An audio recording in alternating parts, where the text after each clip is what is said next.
your ex will come back and explain you how it works. In this video, you're gonna you understand the mechanics, because it always works the same way. Our brains, our relationship with people function more or less the same way. Cases are different, but you'll see what's going on in your ex's brain at the moment.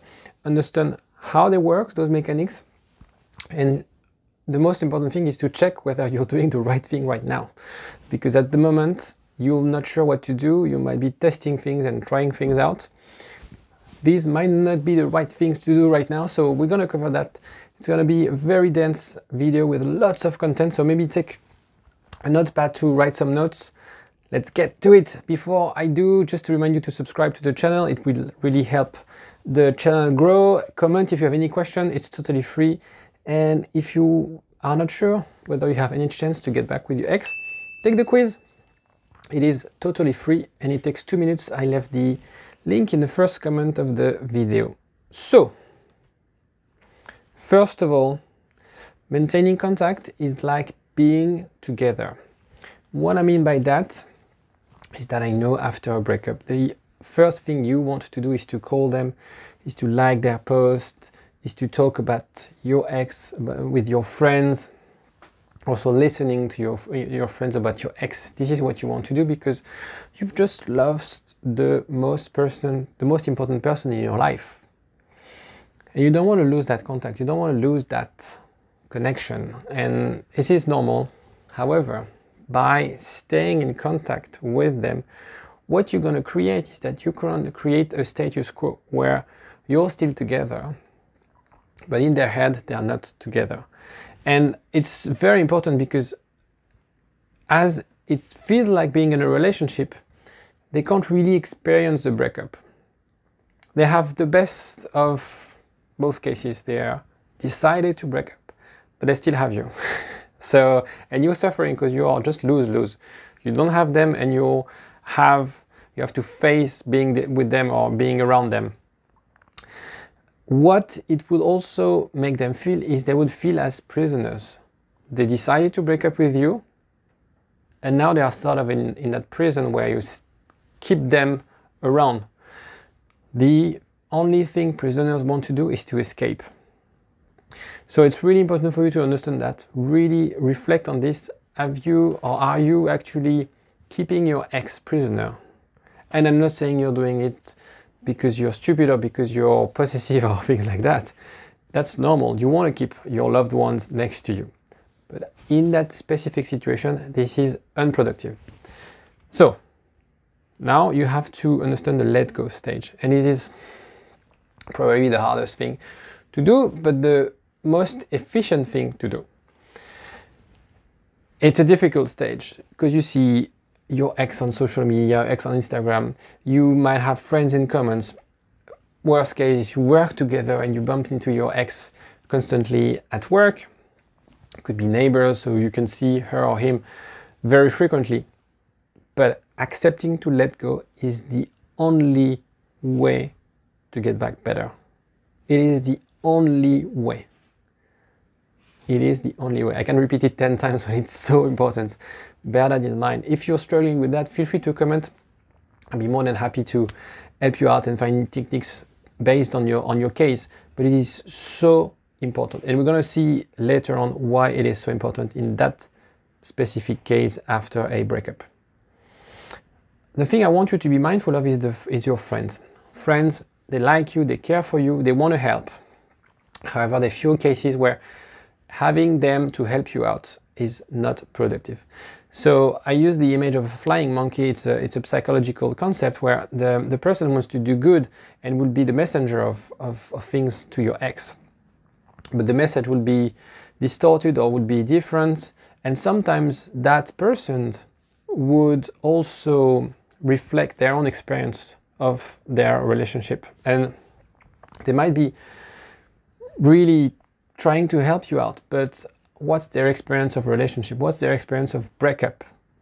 Are they really expert in that matter? You know, do you want to ask your friend who's never done any sports to help you run a marathon? All these kind of things. Try to see. I'm not saying you should not speak with your friends. First of all, you shouldn't speak with all your friends about it. Just keep 1 or 2 very close friends and make sure they really know what they're talking about. Otherwise, you know, ask a therapist or someone who can help you, who has like also very helpful to have someone who doesn't know you both, to have an independent and clear view about the situation. So the case number one is they might transfer their own experience. They had like very bad experience in terms of breakup, and for them, they don't see the point of getting back together. So would they really want to help you? As they want to help you, they would say, if I want my friend to be happy, I'm not going to push them towards the ex. I'm going to drive them away, because this is what I feel is the best solution for them. They could also think that you know, by contacting your ex, they say the wrong things, or they misinterpret things, or again, you are breaking up that radio silence, which is fundamental if you want to get back with your ex. And therefore, they'll feel again prisoner, because they will see that friend as like, okay, again, I don't have my space to reflect. And maybe they're a bit jealous. Maybe they were jealous of you being together, and they're quite happy that you actually split up. Who knows? There's so many cases like that. Of jealousy and the dynamic. Maybe they are single and they're really happy that you're single, not necessarily jealous of your ex, but they are so happy that now you're single, they can hang out with you, because in the past you couldn't as much as before. So first, yeah, letting go will definitely bring your ex back. This is how it works, full stop. First, the relief from their end. They were a prisoner, they are out of that prison, and then they're going to be stressed. They're going to be stressed of losing you. They're going to be anxious, and I've mentioned that in one of my recent videos. Anxiety needs to change team. You're anxious after that breakup. You need to bring that anxiety to your ex, because that anxiety will tell you whether you have any chance to get back and how long this would last. The transition is really bad, but anyway, because it's the point number 4 where it's about anxiety. Anyway, so how long does it take? I don't know. We tend to say 21 to 30 days as a no contact or radio silence. Sometimes it's longer, sometimes it's shorter. It doesn't have to be years for sure. Don't overthink it. Don't like mark a date in the calendar, like on day 21 I'm gonna reach out, and if she didn't or he didn't reach out, it's gonna be the end of the world. It doesn't necessarily work like that. Again, if you have any question, happy to have to help you out in the comment section. The time it takes is the time for you to realize that you can be happy without that person. And again, it's all about the letting go phase. And it's a bit weird, but in most cases, your ex will come back to you when you're that close from moving on, or almost when you moved on. It is crazy, but it is always like that. So they have to experience the frustration, they have to experience the boredom of not being with you. They have to experience, to realize that actually you had great memories together, you had great time together. And now they wait for you to come back, but they see that you don't come back. So they are surprised, they see that you're strong, they see that actually they might have made a mistake. And you're basically showing them, facing them, that decision that they made to break up with you. And that's when the strength of attraction comes into play. Being around them reminds them that the attraction is low. When you were together, attraction was really high. When they decided to break up, the attraction from their point of view was really low. If you keep on staying close to them, being in contact with them, day in and day out, you keep that attraction level very low. The only way you can break that circle is to cut any communication, and then the attraction will rise. You need a bit of mystery, you need a bit of secret. If you're constantly on their back, no way you will create attraction. So what I mean by that is, the more you contact your ex after a breakup, the deeper you're digging your hole, because the stronger and the stronger they'll have that feeling of anxiety, of being a prisoner. You want them to escape that prison, and then once they escape that prison, you want them to feel anxious. Otherwise, you're digging your hole day by day by being there, spamming them, begging them, arguing with them, telling them I love you. This is not how it works, right? So stop doing that. stop right now. Otherwise, stop right now. So your ex, because the thing is, your ex is thinking about you because he or she misses you. This is how it works. Because you're not around, they would miss you. And they will realize you're imperfect. We all are imperfect. That's fine. The attraction will begin to ramp up a little bit because now the fog is no longer there. They made that decision and now they had time to reflect. They have their cup of coffee in the morning and they're like, that was actually good when we were together. Yeah, we had that argument the other day, but I felt, man, I went a bit too far, or maybe I was a bit too harsh. And sometimes you have to understand that sometimes relationship are actually stronger as a result of a breakup, because a breakup made them realize what didn't work in that couple. And as long as you fix that thing, you come stronger. A little bit when you break your arm. I don't know if you know, but when you break your arm would sort of grow and heal and be stronger than before. So it's a little bit like that in a relationship. I'm not expecting, I'm not saying you should break up with if you are in a relationship, to break up with your boyfriend or girlfriend, but sometimes it needed to happen in order to fix something. Maybe that was the point where that would trigger you guys to take action and fix something that was broken. And the thing is, once it's fixed, your couple will be stronger because you would have fixed something. You'll have still that love. You'll have still those feelings. You'll still have that connection without that issue, that problem.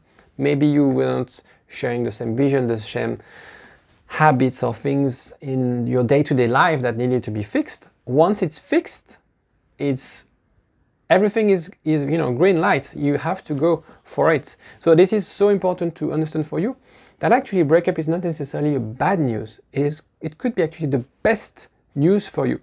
It's just how you approach that breakup. Do you approach it with a mature and respectful way, or you're just like being a child, begging the other to get back with them?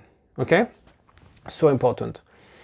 And that's the thing when I talked about being childish. Your ex will test you. And so the way it's going to work, a lot of people expect that, okay, now they experience the breakup, they want me back, so they're going to contact me and say, sorry, I messed up, I love you. It never works like that. And that's the thing I hear most of my consultation is when people get messages from the ex and they're like, oh yeah, but they're very distant, they are very cold.